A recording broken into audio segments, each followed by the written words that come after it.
Audience, allow me to introduce our distinguished panel of specialists, or allow me to let them introduce themselves, starting with Mark Miller. Hi, I'm Mark Miller, and I'm a principal with Strategic Building Solutions, which we provide commissioning and energy auditing services, so I'm kind of living and breathing this on a day-to-day basis professionally. My non-paying job is to be president of the Building Commissioning Association. So we're an industry association made up of commissioning providers, owners, utility companies, and others that our mission is to advance the commissioning industry through education, best practices, and outreach. So that's kind of my non-paying job. I also was involved in the development of the curriculum for the existing building commissioning portion of the commissioning and energy auditor training that Dean alluded, that Dean discussed. So. My name is Sam Doria. I'm with Concord Engineering. I manage the commissioning and energy auditing departments. My name is Mike Girdley. I'm Director of Commissioning for Canon Design, working on commissioning of new buildings and existing buildings and also energy consulting projects. And also I head up the certification board for the BCA, which oversees our CCP, the Certified Commissioning Professional certification, as well as the newly launched ACP, Associate Commissioning Professional, which is intended for folks just getting into the industry. My name is Severio Grosso. I'm a principal with Interactive Solutions. We provide energy consulting and commissioning services in the New York and New Jersey region. In addition to being part of Dean's effort and helping out with the hub, one of my other roles is I serve as an adjunct professor with the CUNY system in New York City, and I actually teach operating engineers about energy efficiency and how to test their systems with some of the union schools there. Thank you all. And now we'd like to begin with the pre-design phase. The way we've structured this is that one of the four panelists will take the lead on beginning to talk about what you do to ensure success and what you watch out for and what you need to know, and then we'll open it up to a facilitated discussion. So with that, I'd like to turn over pre-design to begin with Mark. Sure. So the pre-design phase is it's pretty unique because a lot of important things, as mentioned, we're really laying the groundwork for the commissioning process. A lot of important work needs to happen pre-design, and frequently many of us on the panel and others as a commissioning authority are not actually kind of engaged and involved in that. So we've got a little bit of a challenge where a lot of important things need to happen and we may not be at the table. So it's a little bit of a challenge. So there's really kind of two key things that need to happen in the pre-design, or two key goals, I should say. First, we really need to include commissioning in the project. And so if commissioning, and commissioning is a process, and it needs to involve participation, active participation by all the project team members. So as the contracts are set up with the design team, with the construction managers, etc., commissioning needs to be a part of all of their project, or all of their contracts. So this is really an owner's or an owner's representative activity, but it's an important part of the pre-design process. Another key thing is having a commissioning budget and having things properly budgeted. There's many projects that we've kind of been brought in at the construction phase, and we never budgeted for commissioning, but we know we need to do it. But if this would have been kind of thought about and kind of budgeted for in the pre-design, which is is the best practice, we wouldn't have those situations. And then the final goal with the owner's project requirements and really developing and establishing what those needs and requirements are is incredibly important. And if many of you are probably familiar with the architectural program, for when you're designing and building a building, the architectural program may include space sizes, adjacencies, and occupancies of different spaces. So that's what the architect would use as they're building and designing the building. The owner's project requirements really becomes the program for the systems of the building. So the HVAC systems, the electrical mechanical systems. So it's really important to identify and document what the requirements are, what the expectations are of the owner, of the operations, the maintenance staff, of the users, and get it written down and documented in a way that's usable by the project team. And ideally, you're doing this during the pre-design, because if you're going to, you don't want to start designing systems without really having a clear end goal in mind. You don't go off on a road trip without knowing where your destination is. So ultimately, that's really the intent of the owner's project requirements. This owner's project requirements should be, specific and measurable and verifiable, so that when, once things are installed and tested, that we can actually have a verifiable requirement that we're able to kind of watch and measure throughout the project. Just to add a little to what Mark said, I think that the key point with the OPR document is, as Mark mentioned, it's something that will be used throughout the project. That roadmap that the great example Mark gave is, when we talk later in some of the other processes about construction, or even when you get into testing, you're always keeping in mind when you're testing equipment or when you're inspecting equipment, does this meet what the owner wants? And really, the owner's wants are solidified in that OPR document. So you need that document way at that pre-design during the whole process. So as you're doing the process in the later stages, you always have something to tie back to. And really, that's such a significant part. And I'm sure each of us will talk about the OPR affecting our different processes as we're going through our own subjects here, our sections here of the process, because it's something that is, really the heart of the process. As a consultant working directly for the owner, you need to know what they want. Yes, when Mark was talking about engaging the commissioning agent as soon as possible, I recall we probably experienced the same thing. The client who calls, he's already in construction.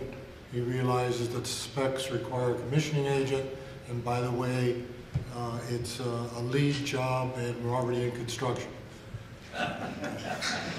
So the challenge here is, in our industry, is to engage the commissioning agents as soon as possible and know that he adds value to the design team. I'm sorry, we're not supposed to be part of the design team, but part of the design process. Yeah, well, and lead specifically identifies the owner's project requirements, and that we're supposed to be reviewing the design and comparing it to the owner's project requirements. And I think we probably all run into projects where we're engaged kind of midway in design. We need to do a design review, so we say, okay, where's the owner's project requirement? And in some cases there is no owner's project requirements, and then it becomes an exercise of kind of going back and trying to solicit input from the owner, trying to create a document that we can use through the process, and ultimately, in some cases the design ends up informing the owner's project requirement rather than the owner's project requirement informing the design. So it's kind of backwards, and it loses the value of what it was intended to do. Well, a question for the panel then, based on what Sam said, if that kind of call comes in and they want a commissioning authority because they want to get lead and they're already in construction, is that the kind of call that you give to a rookie? Probably not.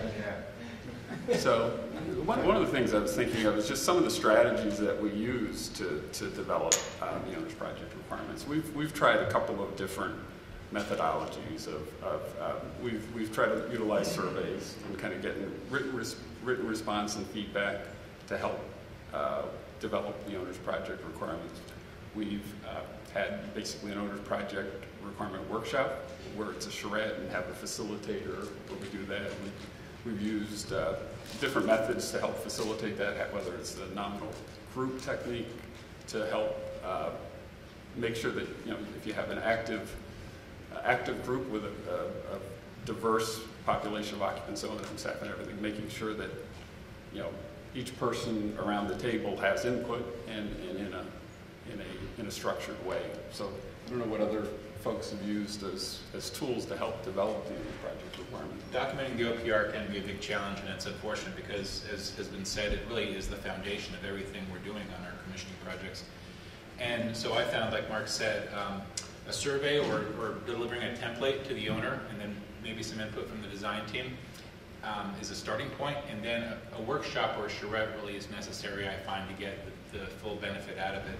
And unfortunately, I've seen some really good OPR templates, some starting points, and if that information is filled in, you got a really good OPR, but the team just gets overwhelmed by the amount of information. And what I say is, if this is not important to your project, if you don't care specifically about the acoustics or security in your janitor closet, don't fill that out. It doesn't matter. Tell me what you need, what's most important to you, and that's my starting point. And I'm curious, Mark, who typically leads that facilitation effort in that process when you do that? Yeah, well, I think the commissioning authority could be a leader, but I think they're probably better. It's better served. It's ideal to have a professional facilitator that knows kind of buildings and knows systems and stuff, because I like to really, I've led and tried, orchestrated and facilitated them, but it's tough to participate, to capture information and so forth. So I think it's nice to have somebody that's a good facilitator that can really help move things along, whether it's professional or whatever, but at least somebody that has the right skill set to be able to facilitate and do that. I had a question about how do you get to the table to begin with in pre-design? Are you brought in? Do you bring yourself in? I mean, I'm sure it's a mix of efforts, but how do you get into the process of being at the table during pre-design to develop the OPR? Question number one. And question number two, how do you get paid for that? And question number three, does your being paid for that then lead to the scope that gets paid for in another phase, or is it all part of one large contract? So sort of three nested questions, but the main one is it's from a rookie's perspective. Just consider me an old rookie. If I go with one of you guys, how do we get in the door? Are we knocking on the door, or is somebody calling us to come in? Ultimately, you have to be invited by the owner, and it's generally up to the commissioning professional to knock on that door to find out what can they suggest at that point, because the owner might not know he needs that. And we're trying to demonstrate the value of those things by the things we're talking about today. And I think one of the other key aspects too is that depending on where the ownership is in their phase also determines how much involvement we might be required right off the onset. Mark's example of being called in, Sam's example of being called in during construction to do a OPR, if they haven't been advised or aware of even having an owner's project requirement, it might be up to the commission provider to even drive that conversation. And you might have to sit down and now take the basis of design of the engineer's design and almost work backwards. And in some instances with like a lead charrette where you don't have, it's beyond that point, and getting everyone at the table at the same time again might be beyond. I jokingly say like play Columbo. I just like to ask questions, and it's a great technique. Whether you're a young rookie or a seasoned rookie or just a seasoned commission provider, is ask the questions.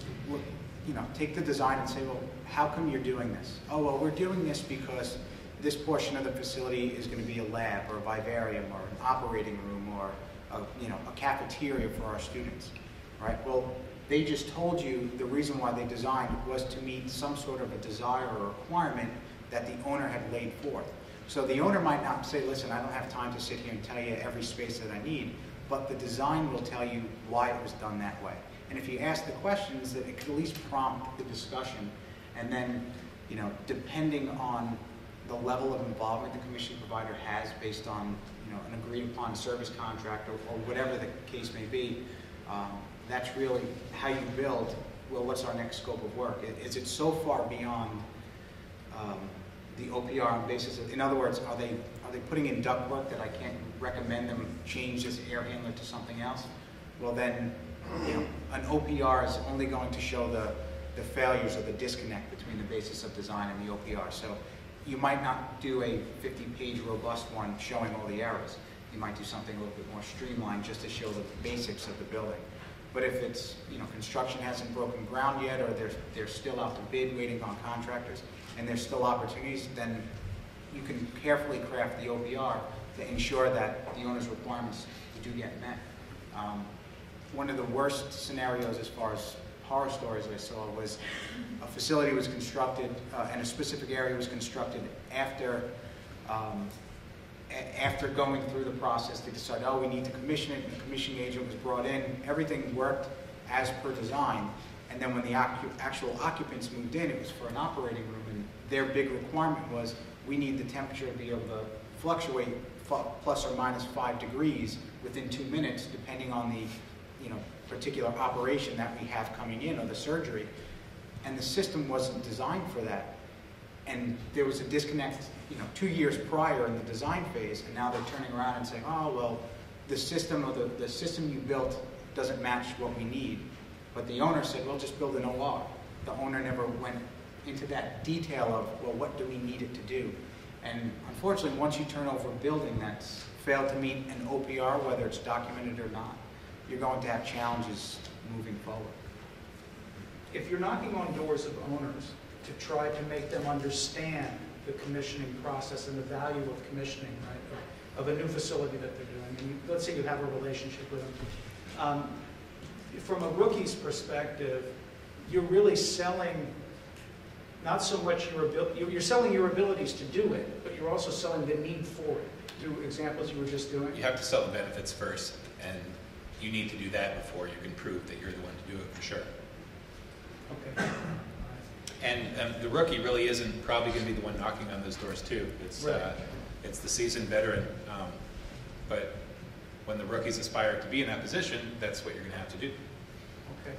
And in terms of pull, one other, we were talking about this a little earlier, but lead, there's a prerequisite lead for basic fundamental commissioning, I guess it's called, and then there's enhanced commissioning where you get points.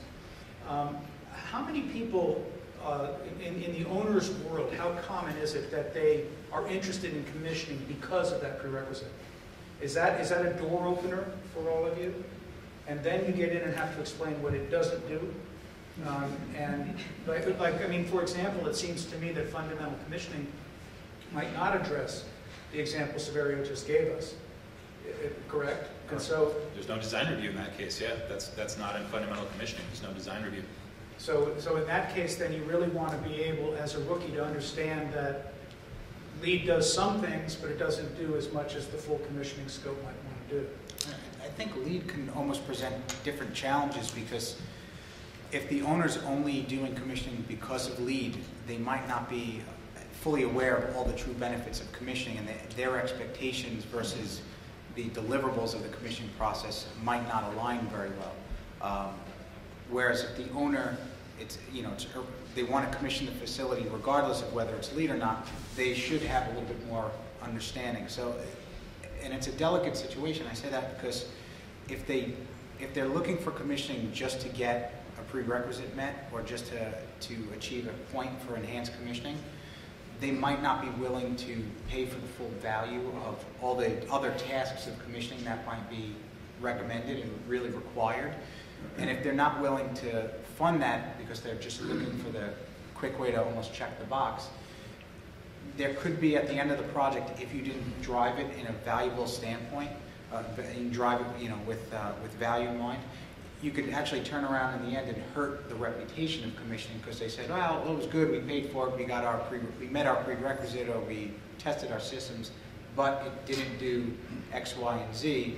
And the reason it didn't do X, Y, and Z really stems back to a lack of understanding on the owner's part of what the need of commissioning could have been. So I think LEED it's beneficial, but my personal opinion, I'd open it up to my colleagues here, but my personal opinion is, whether it's LEED or not, the value of commissioning still should be explained to the owner so that they know LEED's requiring you to do this.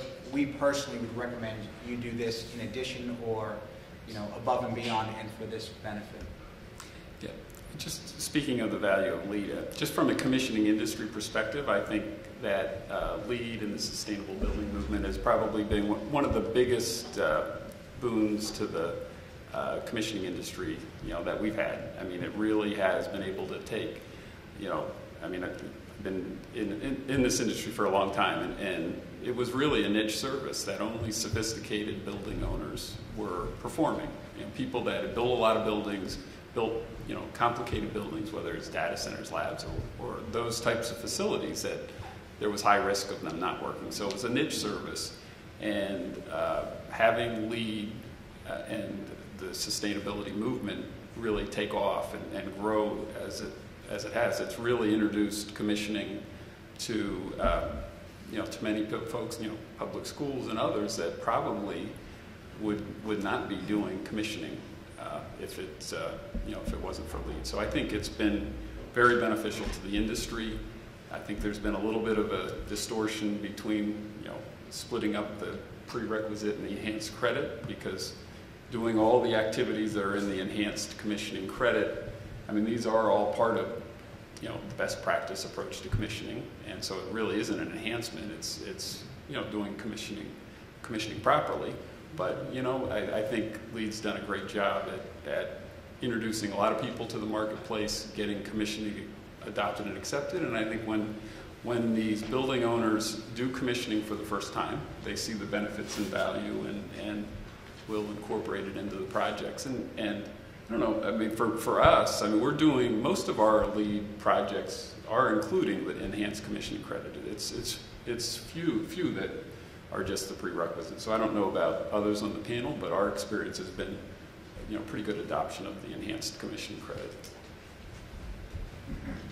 That's been our experience too, because the fee for the enhancement and the valuable 10 to 12 month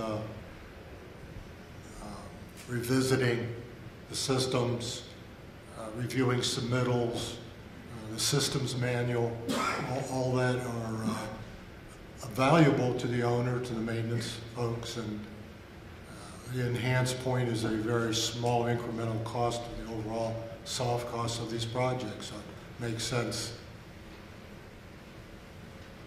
Okay, perfect timing. We're going to move on to the next phase.